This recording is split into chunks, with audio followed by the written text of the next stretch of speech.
Welcome to the session on sharing data amid fracture.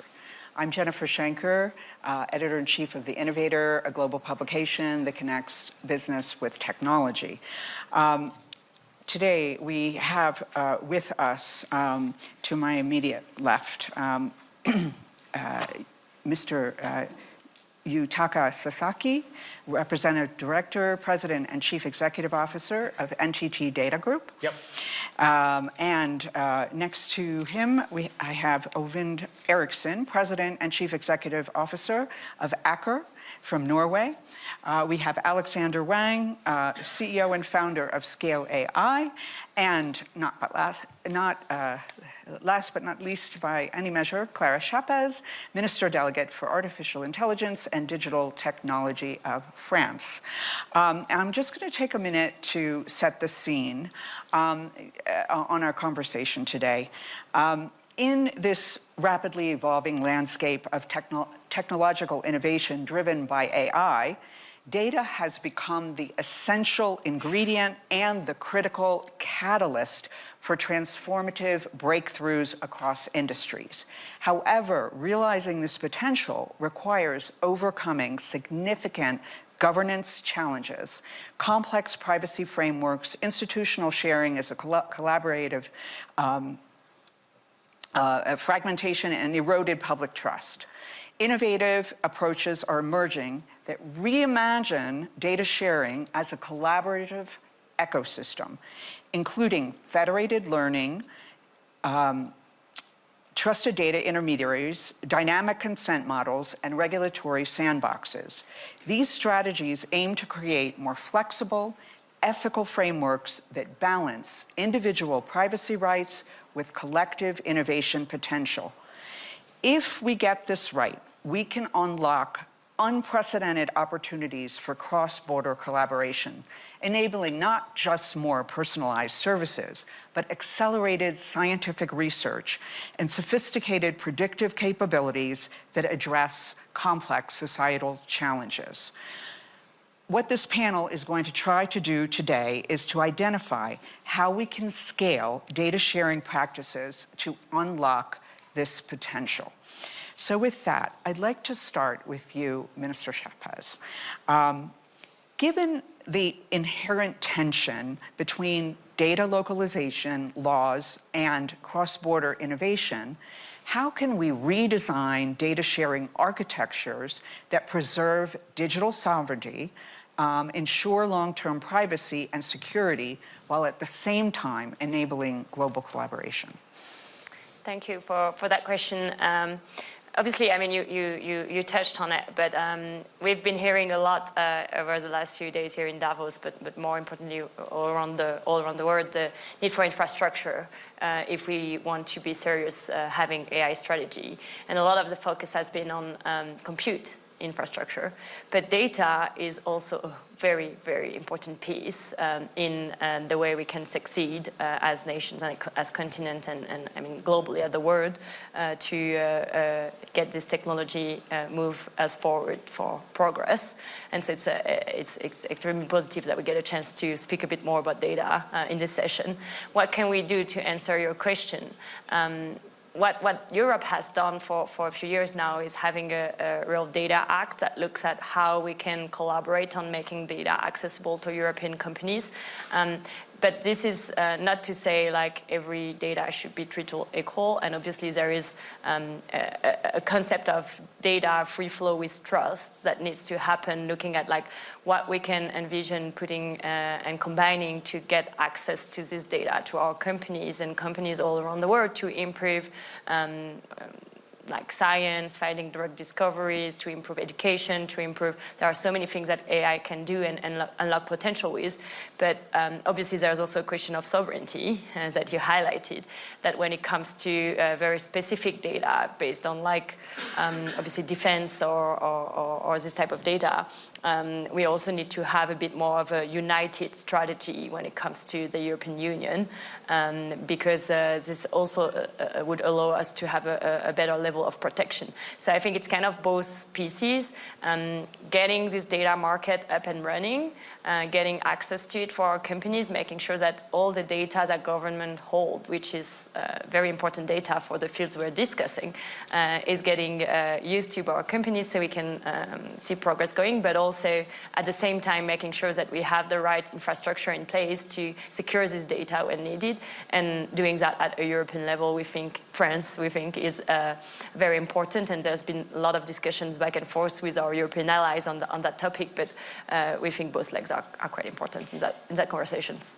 Thanks. I'd like to ask you a follow-up question. So in just a couple weeks now, there's going to be the AI Action Summit in Paris. How can data sharing through data spaces accelerate projects for the public good, and how will this issue be discussed at the summit? I'm glad you asked that question, because the summit, so it's the second worldwide summit about AI, diplomatic summit about AI. The first one happened in the UK, and we called it the AI for Action Summit. Which is a gimmick, but is to say that we want to make sure that what comes out of this international summit is really concrete actions towards the visions that we want to push for with AI. And I rewind a little bit to explain what the objective with the summit, and then I'll get back to your question. But the objective is, first, we need to be working all together, governments, companies, scientists, to show what positivity can come from AI, because we're all probably very convinced AI can bring a lot of good, but there are still users, like citizens all around the world, that are scared with this technology and are wondering how it's going to impact me, my life, my job. And so showing the positive impact of AI is number one objective. Number two, showing that we can put a lot of effort to continue building new companies when it comes to AI, and making sure that there is enough support to smaller companies as well, because we've been living in a world where this AI, the value around the AI market has been very concentrated into the hands of a few players. And we believe that to innovate, we need to really get access to infrastructure, data, financing to companies all around the world to bring more and more innovation. And three, and this is going to help me come back to your data and diplomacy question, we believe that there is a huge responsibility from all nations looking at this technology and the way it's going to completely transform a lot of our society, to do that in a way that is much more thorough and thought through from the get-go, and not just kind of going into this new digital wave like we've been going over the last 20 years, not really thinking through what are the impact. And one of the main impact we're very interested in, and the voice we want to have at the summit, is to say, how do we make sure that we have this technology benefit all countries, and not just the countries who have the Data Act that I've mentioned, who have the infrastructure and the nuclear energy for France, that is very useful in this race, who have the talents, but making sure that we combine forces and we join forces to bridge the digital divide and not increase it. And when it comes to data, one of the very concrete, coming back to my action point, initiative we're having is raising a foundation. Maybe some people in the room are already part of this job, and in which case I'm very grateful for the effort. Raising a foundation that looks at what are the key pieces needed for countries to develop and get all the positive and progress aspect of AI that we can all jointly combine to get all countries up to speed. So it's financing, it's talents, it's scientists, but it's also data, because we need to make sure that we gain data access to all the countries in the world, so that those models train on multicultural data, and not just like the data that is the easiest available, which happens to be in English language. Thank you. Clearly, if we're going to use the power of AI to try and solve some of the world's biggest problems, like climate change or health issues, we will have to harness the power of data, and the only way to do that is to share data effectively across industry and across borders. And that's a great segue to my questions for you, Mr. Tarak. Yeah. I want to talk to you about how you are utilizing data sharing in Japan, Yep. but also how you are already working with Gaia X, which Yep. was developed in Europe as a way of sharing data privately. Yeah. So let's hear about, even though this is still early days, let's hear about what you're already doing on data sharing and how that works. Oh, yes. I'm from Japan, and we are making business globally, but I'd like to show the Japanese example data sharing model. Last year, we started hotel business. We are calling a capsule hotel. You know capsule? Very small, tiny, and a box. The capsule hotel is very appropriate to monitor the people's health level. Yeah, we set a lot of sensors, and of course, an opt-in model. We can have the agreement from the customers, and we monitor the posture on the pulse rate with the breathing and snoring, and we can check the quality of sleep. The quality of sleep, it's very difficult to monitor. You have Apple Watch or some ring or but the quality of data is better than such wearable devices. And we can feed back the sleep data to the customers, not only customers, but also we can analyze data and obtain the analytics data, and we can share with the supplement company or the bedding parts companies, and they are providing in the hotel some supplements or the bedding goods. And if some customers the pick up some supplements, he or she can understand which supplement is good for he or his sleeping quality. Yeah, it's a great collaboration model with using the So it's like human data. It's an initial test of people feeling comfortable to allow opt in and allow their Yep. data to be their biometric data Yep. to be monitored. It's anonymized, but they get something back in return. Yes. They're getting some useful information about the quality of their sleep. You in turn could also pass this anonymized information on to businesses that can do something with it. Yeah. And that's one example. Now, you're also working with hospitals, right? Yes. The similar business, we are now operating the business with the hospital. That is also based on the Japanese government regulation. We have permission to do the business, and we can get the healthcare data, personal healthcare record from multiple hospitals, and we can analyze a lot of huge data, and we can trace the history of the life, what disease and what medicine, and next what disease and when he died. Yeah, that is a very valuable data, and we can analyze a lot of data, and we can provide the data, and analyze the data to the pharmaceutical company or the feedback to the hospital. That will improve the life science level. Yeah, in Japan, not only in Japan but also the worldwide. Yeah, maybe. Clearly, data sharing on healthcare is one of the biggest and most obvious use cases. Now, for the moment, this ecosystem, that data sharing ecosystem, has been primarily focused on Japan. But now you're doing this collaboration with Gaia X in Europe. Oh, yeah. Tell us about that and why you're doing it. Okay.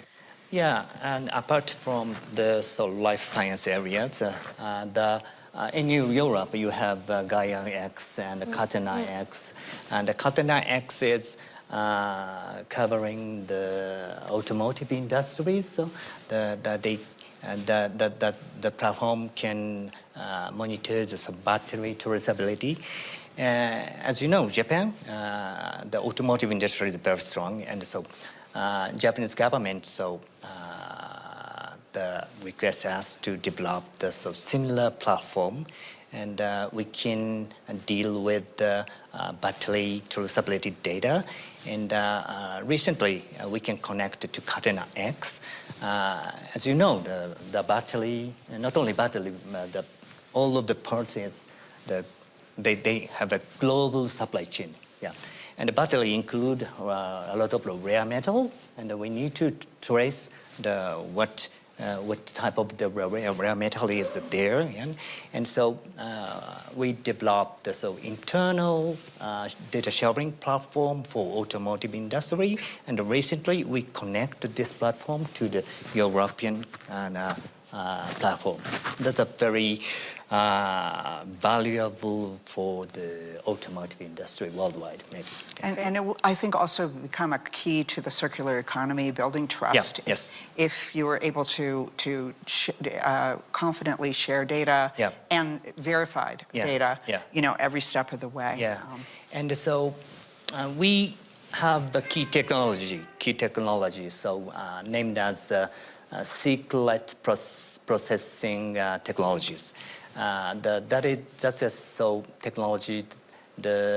We can deal with the data, the customer's data, by hiding the data from the other companies. Yeah, sure. We can processing the data and analyze the data and obtain the analyzed data by hiding the other participants. Yeah, that's a very to encourage the new companies to join this platform. Thank you. Yeah. So now I want to move in and get another viewpoint. Owen, tell us a little bit about Aker, what you do, and then how you both are a user and a provider of data. Sure. So Aker is the largest group of industrial activities out of Norway. So we're operating all around the world in a wide range of industries. Energy is by far the largest segment, oil and gas as well as renewable. But we're also in clean tech, marine biotech, real estate, asset management, and industrial software, to mention a few. So our industrial software business is highly relevant to the discussion today, because we have a company named Cognite, which is a global leader in data and AI technology for industry. So the way to think about the Aker Group in the context of this discussion is that we're both a technology provider and a user. And the Aker Group has taken a proactive approach to data sharing for years, simply because we consider it to be in our best commercial own interests. So we're sharing openly as much data as possible, both to our value chains and ecosystems in a more clearly defined and closed environment, but also in certain areas for more public purposes. Simply because sharing for public purposes is also a way to facilitate the kind of dialogues with regulators and NGOs and others we need in order to get progress and joint solutions. That's great. So, a number of companies are very hesitant about sharing their data. What advice would you give to them? Well, it's easy to talk about data sharing more conceptually, but I would like to start with the basics, because most entities, at least in the industrial world, have a data problem. They struggle with data locked in silos, and so access is a problem, but also data quality. So before you can share anything, you need to solve your own data problem. And it's partly about how you pull data with the same data model or language and how it's also partly how you're building a joint digital architecture, making the data available in an efficient way. And that's what our software technology actually does. So when you have cleaned up your data, and when you have a robust data backbone, making available clean and trusted data, then you can start using the data in a way which can drive productivity and profitability for your business, and also share data to solve joint solutions, both in your value chain, but also beyond your own commercial interest. Thank you. And that's a perfect segue to you, Alex. Now, Alex made headlines this week. Yesterday, his company, Scale AI, took out a full-page ad in the Washington Post giving advice to President Trump on how he has 5 recommendations on how to help the U.S. win the AI war in his first 100 days in office. Now, one of those recommendations had to do with the government cleaning up its own data. Tell us, why you think that is so important. Yes. So first of all, I think one of the reasons we took out the letter and we thought it was so important is that there's an incredible opportunity. We have a new administration in the United States that's very action-oriented. So we have the ability to really set forth new ideas and new policies that are going to be able to set sort of great standards for AI going forward. So one of them was around AI-ready data and making our the agencies in the United States AI-ready. The possibilities are really endless. Everybody has talked about what are some of the biggest problems that AI can help us solve when it comes to climate change or education or medicine. There's just so much opportunity with AI. And if you think about it, some of the opportunities in the United States around modernizing healthcare, some of them around modernizing education, around modernizing the energy grid. These are opportunities that could be fundamentally transformed if the agencies, the relevant agencies in the United States that actually have the ability to create data pools or create data sets that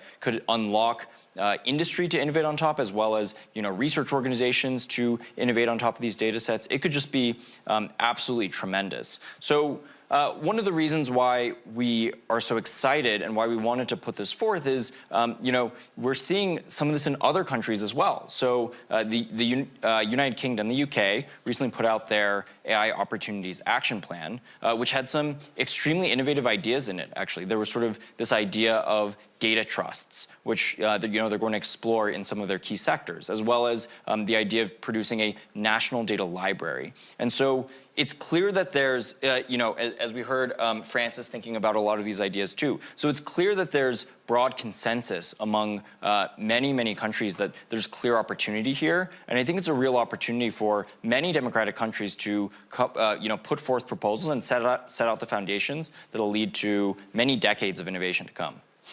So as a follow-up, you're talking about why it's important for government to optimize their data for AI. Would you give that same advice to industry? Yes. So we at Scale AI have the sort of pleasure and benefit. We work with everywhere from the leading foundation model companies, the leading AI labs like OpenAI or Google DeepMind, Meta, NVIDIA, and many others.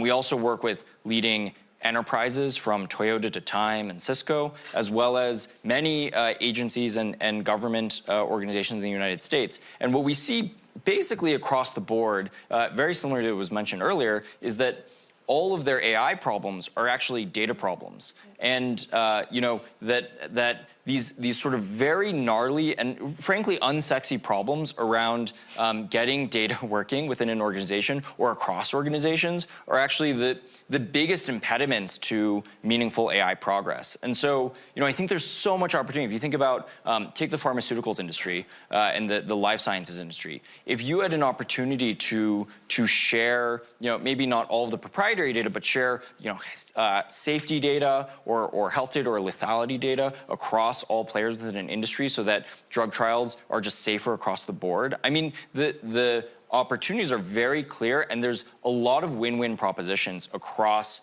all players within these industries. Thanks, Alex. So this question is for anyone on the panel who wants to answer. If, following up on your point, if we view data as a form of collective intelligence rather than some kind of proprietary asset, what collaboration models could emerge that reimagine the economic value of the creation of data? Who would like to take that? If I start, I can use an example from our own business, because we are sharing proactive data among our different suppliers and basically the whole value chain. And when we get when we clean up the data and make it available across a value chain, we can solve problems in a way with AI we have never seen before. So one short example, when a piece of equipment fails, engineers conduct a root cause analysis to basically identify the problem and find a solution. A piece of equipment failed in one of our facilities last year. It took 6 months to do the root cause analysis in the old-fashioned way for our engineers with existing tools. Then we ask LLMs to do exactly the same exercise because we knew the answer, we know the time spent, and we had a complete database. The first test took, with our technology, 5 days, and the answer was very accurate. So 6 months became 5 days, and it has an enormous value measured by revenue. So that was an example which was enabled by sharing data and harmonizing the digital architecture in our value chain. And that's just a start. Thank you.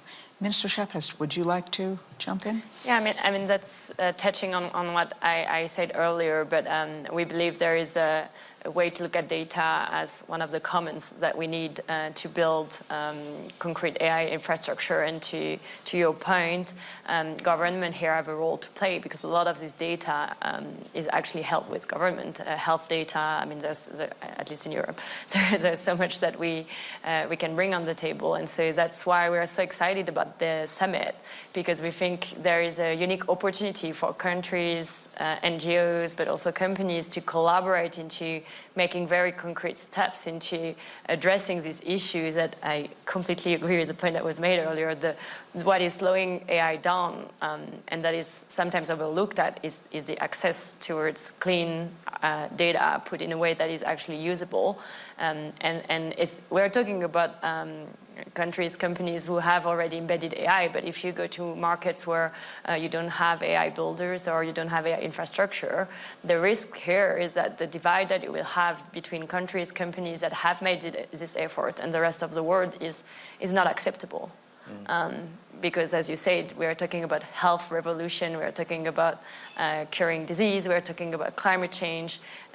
So there needs to be a very global agenda on how we make this happen, I think. So, I think COVID gave an example of, what can be done once everybody gets their act together. But it took a little while. And so I guess, the question here is, well, building on the eventual success of getting the vaccines out, how do we develop the systems that can be activated quickly and equitably in moments of urgency? And what's the moral and ethical responsibility of not just governments, but also companies to support these initiatives? And how do we incentivize this? Who would like to take that on? Well, I think one thing that is, and this is starting to happen in industry, but one thing that we need to all recognize is that data is really valuable and critical. And, for decades, this was not the common business knowledge. Data in and of itself did not seem to have very much value. Then we had the big data revolution where we thought that the data was going to be incredibly valuable. It turns out it wasn't as valuable as we thought it was. And now we're finally entering the sort of AI age where it genuinely really is quite valuable. And so every organization needs to first reformat themselves to be able to actually, think about this as an asset and think about something that is going to be, part of the fundamental future of both any organization, but all of society and all of the future of progress in these fields. And I think the second thing is there needs to be some framework. I agree that this needs to exist, and in the United States, we have standard-setting organizations who might be the best ones to sort of put this forth. But we need frameworks as to what are data sets and what are domains of data where we can all agree that that should not be a place where corporations are focused on competition, but it should be an area where we're focused on mutual collaboration. The example I mentioned before of safety in clinical trials and safety in the biotech industry is one example. I think another hot topic in the United States is wildfires and natural disasters. Like, that's clearly an area where we need to have very clear standards of cooperation. And by the way, it happens in an implicit way right now. So one of the things back in 2022 that we worked on at scale was with the MIT Lincoln Laboratory. We did research on AI models to detect wildfire and wildfire damage. And as part of that, the European Space Agency actually contributed data that they had collected from their satellites directly, other than to support the research, to be able to push this forward. So I think there's clearly already some level of it happening, in an informal way, and I think there's a really big opportunity for us to set clear standards and guidelines to make this a more common practice. Yeah, I think so. We need to discuss the objectives, for data sharing, and the objective is categorized at the company level, personal level, or the country level, or the planet level. We need to categorize objectives, and also we need to categorize the data type. Yeah, personal data, the countries, companies, secure data or public data. That we need to think about the types of the data and the types of the objectives. Yeah. I think that's a great point. And I think we probably should also talk a little bit, and maybe Oyvind, you can speak about this. There's an inherent tension between, on the one hand, I'm hearing experts increasingly say to large traditional companies, not only is your data super valuable, but it actually is maybe more valuable than your entire company. So that, on the one hand, you're being told that. On the other hand, it's like, we'll open the kimono and share it. So how do companies balance out those two things? Well, listening to this discussion is a reminder for me about the fact that how to manage the data and how to build a proper digital architecture is today a board and CEO responsibility. It's nothing you can delegate to a functional part of the organization, because it's so fundamental. And then it becomes also a matter of strategy and a matter of mindset. And the approach we are taking is that, as a point of departure, we are willing to share with relevant stakeholders any data, unless there is a good reason to exclude it. It could be business secrets, it could be legal reasons. But it's in our own best interest to share data in our ecosystem and in a structured way for public purposes. So this has become a topic of strategic priority for us. Okay, and maybe we could touch back on your earlier point about how you both do that because you see that it is helpful for your businesses. But you also mentioned that you share for public good. Talk a little bit about that as an insight. Sure. A number of the Aker businesses are related to the ocean.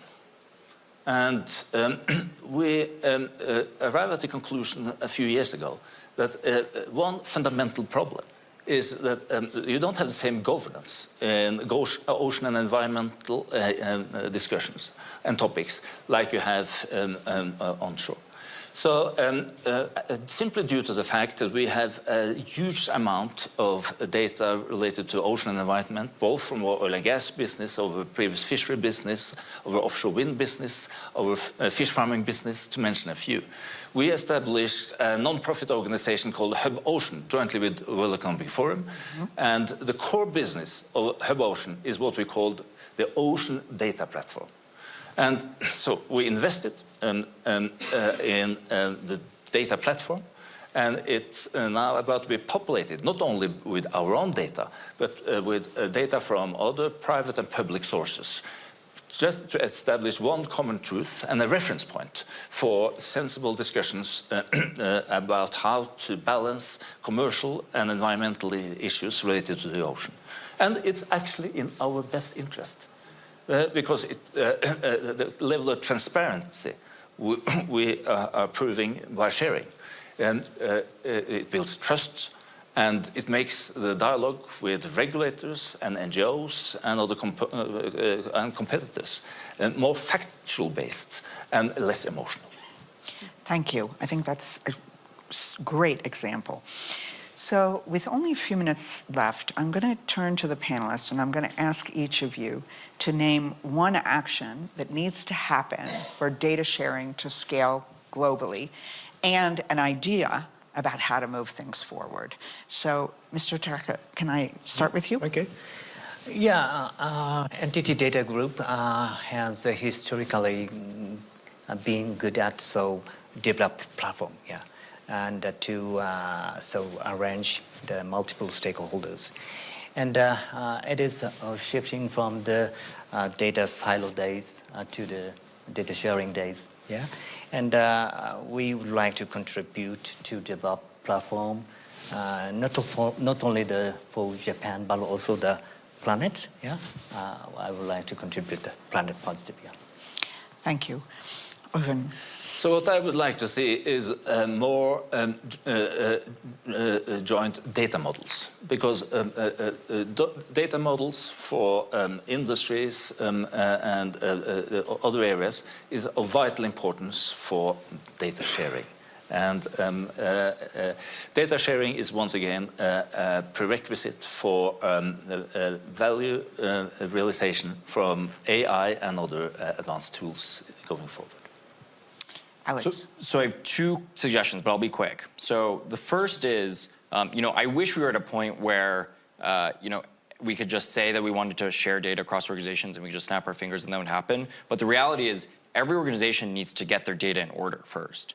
Most organizations' data are all over the place. It's very messy. If they shared it now, it would not be very effective. So first is every organization needs to get their data into an AI-ready state. And that's probably, actionably priority number one. And then the second is, I think we just need to pick one area and get the ball moving and make progress. And to me, that area that feels most obvious is around AI safety and security. And so you've had, both the US and the UK, as well as a constellation of countries all around the world establish AI safety institutes. There's clear, broad international recognition that AI safety and security are topics that need to be sort of worked on jointly across the entire, jointly globally. And that's an area where I think we can have incredible amounts of data sharing, incredible amounts of collaboration to ensure that we manage this incredible new technology correctly. Minister, you get the last word, but maybe I'm just going to inject an extra thing, based on what Alex said.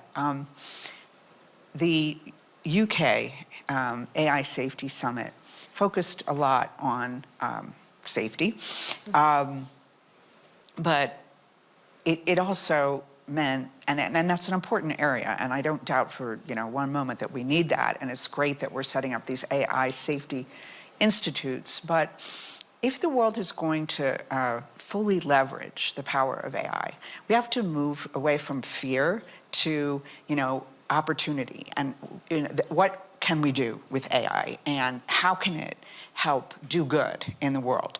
With that in mind, because I think that's kind of what France is hoping to do with the AI Summit, what action items would you recommend? You or me? You. Actually, I think safety is part of the action.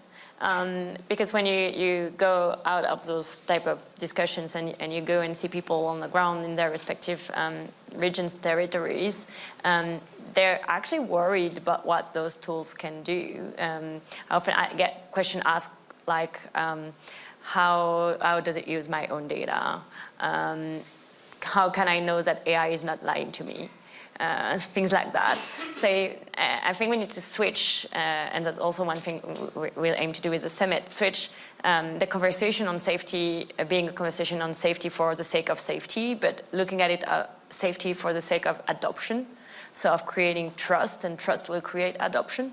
And to that respect, I do agree that this is a great area of collaboration because there's so much we can learn from each other. And I was actually in San Francisco a few weeks ago for an AI Safety Institute gathering so that everyone can learn. Like we have 10 safety institutes all around the world and they probably have a lot to share and put together to make the conversation progress. But definitely moving away from safety as like, ooh, we're worried, we need safety, to like, what are the key things we need to put in place so that people will feel comfortable using the tools is something that I think needs to happen, and that we'll hope to also make happen with the summit, showing like the positive cases that AI can bring, and having some of those conversations around governance and global governance.